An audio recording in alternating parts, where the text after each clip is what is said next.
மீட்பராக இயேசு கிறிஸ்துவின் இனிதான நாமத்தினாலே உங்கள் யாவரையும் வாழ்த்துகிறேன். நீதிமொழிகளின் புஸ்தகம் 29ஆம் அதிகாரம் 25வது வசனம். மனுஷனுக்கு பயப்படும் பயம் கண்ணியை வருவிக்கும், கர்த்தரை நம்புகிறவனோ உயர்ந்த அடைக்கலத்தில் வைக்கப்படுவான் என்று சொல்லி பார்க்கிறோம்.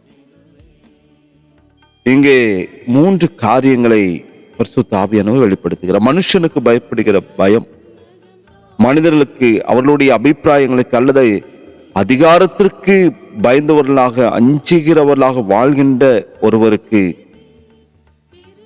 அது நம்மை ஒரு கண்ணியை போன்ற ஒரு அடிமைத்தனத்தில் நம்மை சிக்க வைக்கிறது. பிறர் என்ன சொல்லுவார்களோ, என்ன நினைப்பார்களோ என்கிறதான ஒரு பயம் அநேகரின் நாட்களே தவறான வழியிலே வழி நடத்துகிறது. அவர்கள் சொல்வதுதான் உண்மை, அதுதான் நீதி. ஒரு சுதந்திரமான செயல்பாடுகளுக்குள்ளாக தாங்கள் சிக்கி முடங்கி தவறான முடிவுகளை எடுப்பதற்கு தூண்டுதலுக்குள்ளாக அநேகர் வழி நடத்தப்படுகிறார்கள். கர்த்தரை நம்ப வேண்டும் என்று சொல்லி பார்க்கிறோம். மனிதர்களுக்கு பயப்படுவதற்கு பதிலாக கர்த்தர் மீது முழு நம்பிக்கை வைக்கிறவர்கள் உயர்ந்த அடைக்கலத்தில் பாதுகாப்பாக அவர்கள் காணப்படுவார்கள்.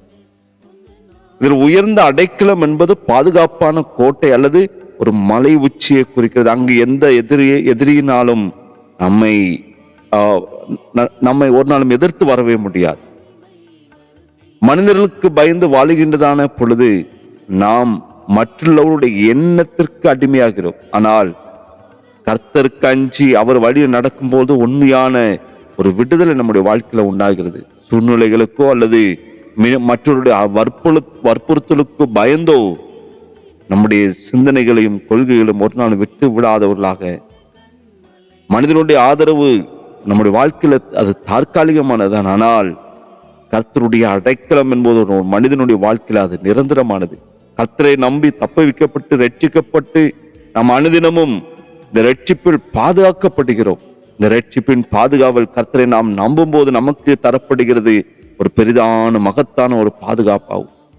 மனிதன் தனக்கு பாதுகாவலை வைத்துக் கொள்ளும்படிய தன்னுடைய செல்வமும் ஞானமும் பலனும் தன்னுடைய பதவியும் அதிகாரத்தையும் இவைகள் மூலமாக அவன் தேடுகிறான்.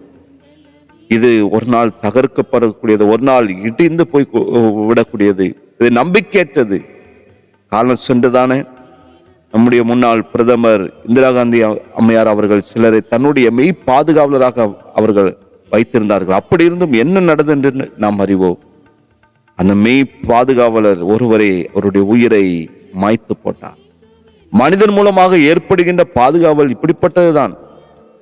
அநேகர் அழிந்து போகிற பொருட்களின் மீதும் செல்வத்தின் மீதும் நிலையற்ற மனிதர்கள் மீதும் தங்கள் பாதுகாவலுக்கான நம்பிக்கை வைத்து தங்கள் ஆவி ஆத்ம சரீரத்தை கெடுத்து போடுகிறார்கள். ஆனால் நம்முடைய நம்பிக்கை கர்த்தராக இயேசு கிறிஸ்து மீது நாம் வைக்கிறதான பொழுது நமக்கு அவர் உன்னத ஒரு பாதுகாவலை தருகிறார். கிறிஸ்துவுக்குள் அன்பான தேவனுடைய பிள்ளைகளை, நம்முடைய நம்பிக்கை யார் மீது இருக்கிறது?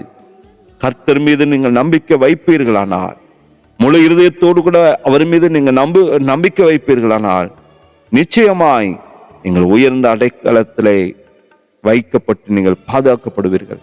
கர்த்தர் உங்களுக்கு பாதுகாவலராக இருந்த ஒவ்வொரு நாட்களும் வழி நடத்துவார். ஜெபிக்கலாமா? நேசிக்கிற அன்பின் நல்ல பிதாவே, இந்த நல்ல வேலைக்காய் ஸ்தோத்திரிக்கிற ஆண்டவரே, கர்த்தரை நம்புகிறவன் உயர்ந்த அடைக்கலத்தில் வைக்கப்படுவான் வார்த்தை.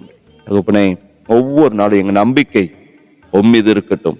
ஒவ்வொரு நாட்களும் உண்மையிலே விசுவாசம் வைத்து உண்மையை தஞ்சமாய் கொண்டு வாழ உமக்கு பிரியமாய் வாழ்ந்து நம்முடைய சுத்தம் செய்ய இந்த காலை பொழுதுல எங்களை அர்ப்பணிக்கிறோம்.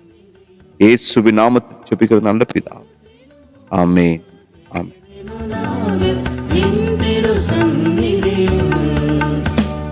உயர்ந்த கண்மலை என்றும் மாற அடைக்கலமே.